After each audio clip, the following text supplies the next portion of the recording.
पिछली वीडियो में हमने पढ़ा था कि डेटाबेस मैनेजमेंट सिस्टम क्या होता है। आज अब हम इस वीडियो में पढ़ेंगे डेटाबेस मैनेजमेंट सिस्टम कितने टाइप्स के होते हैं। इन टाइप्स के बारे में हम विस्तार से पढ़ेंगे तथा इसके डेटाबेस मैनेजमेंट सिस्टम के जो एडवांटेज होता है या एडवांटेज होता है जो हम इस वीडियो के अंतर्गत पढ़ेंगे, या फ़ायदा जो होता है इस वीडियो के अंतर्गत हम पढ़ेंगे।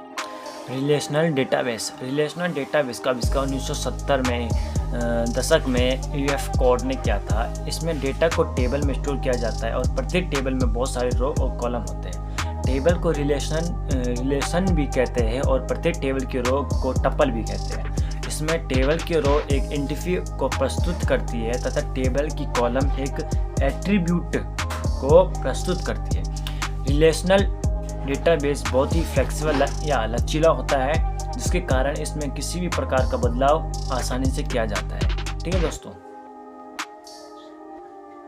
उसके बाद है नेटवर्क डेटाबेस क्या होता है। नेटवर्क डेटाबेस का आविष्कार चार्ल्स बैचमैन ने 1969 या 1969 में किया था। यह हेरिकल डेटाबेस का एक एडवांस वर्जन है। जो हमारा हेरिकल डेटाबेस होता है उसका एक एडवांस वर्जन नेटवर्क डेटाबेस है। ठीक है दोस्तों। नेटवर्क डेटाबेस में डेटा को ग्राफ में स्टोर किया जाता है। इसमें एक से ज़्यादा पेरेंट्स नोड हो सकते हैं, अर्थात इसमें एक से ज़्यादा पेरेंट्स चाइल्ड रिलेशनशिप होती है। इसमें डेटा को नेटवर्क के रूप में स्टोर किया जा सकता है या किया जाता है। रिलेशन डेटाबेस के आने से पहले नेटवर्क डेटाबेस का इस्तेमाल सबसे ज़्यादा किया जाता था। ठीक है दोस्तों। इसके बाद है object oriented database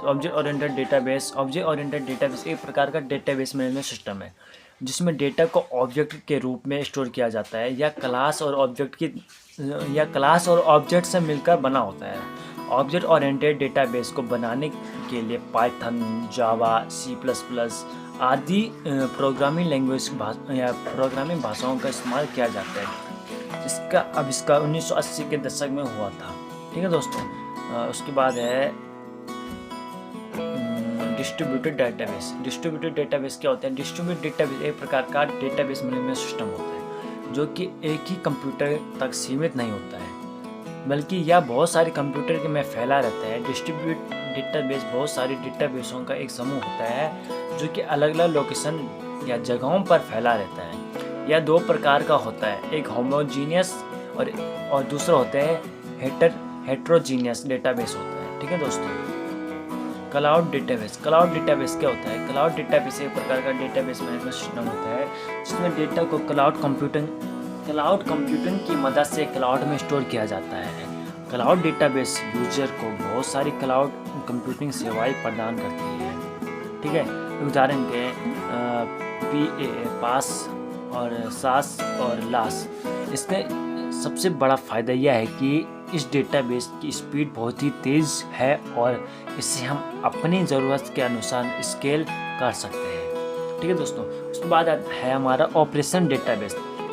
operation database क्या होता है। ऑपरेशन डेटाबेस एक डेटाबेस है जिसकी मदद से हम रियल टाइम में डेटाबेस को क्रिएट, डिलीट तथा मॉडिफाई कर सकते हैं। इसे OLTP भी कहते हैं, ऑनलाइन ट्रांजैक्शन प्रोसेसिंग डेटाबेस भी कहते हैं। यह डेटाबेस रोज़ होने वाले ऑपरेशन को पूरा करता है। ठीक है दोस्तों। उसके बाद हमें सेंट्रलाइज्ड डेटाबेस एक ऐसा डेटाबेस मैनेजमेंट सिस्टम है जिसमें डेटा को केवल एक लोकेशन में स्टोर किया जाता है या डिस्ट्रीब्यूटेड डेटाबेस के विपरीत काम करता है। डिस्ट्रीब्यूटेड डेटाबेस में डेटा को बहुत सारे लोकेशन में स्टोर किया जाता है, परंतु सेंट्रलाइज्ड डेटाबेस में डेटा को सिर्फ एक लोकेशन में स्टोर किया जाता है। इसका सबसे बड़ा फ़ायदा यह है कि इसमें डेटा को आसानी से एक्सेस किया जाता है। ठीक है दोस्तों।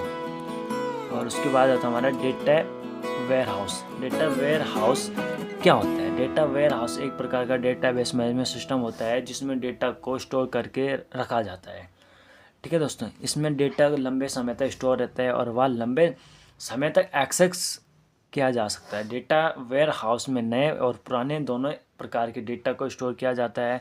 डेटा वेयरहाउस का कार्य सिर्फ डेटा को स्टोर करना ही नहीं, बल्कि यह डेटा को सुरक्षा भी प्रदान करता है या सिक्योरिटी भी प्रदान करता है।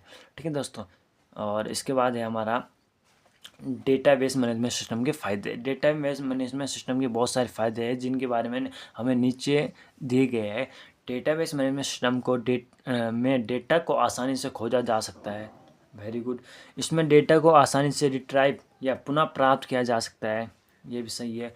इसमें यूज़र डेटा को बेहतर ढंग से मैनेज कर सकते हैं। या डेटाबेस मैनेजमेंट सिस्टम की सुरक्षा बहुत ही अच्छी होती है, इसे कोई भी हैकर आसानी से हैक नहीं कर सकता है।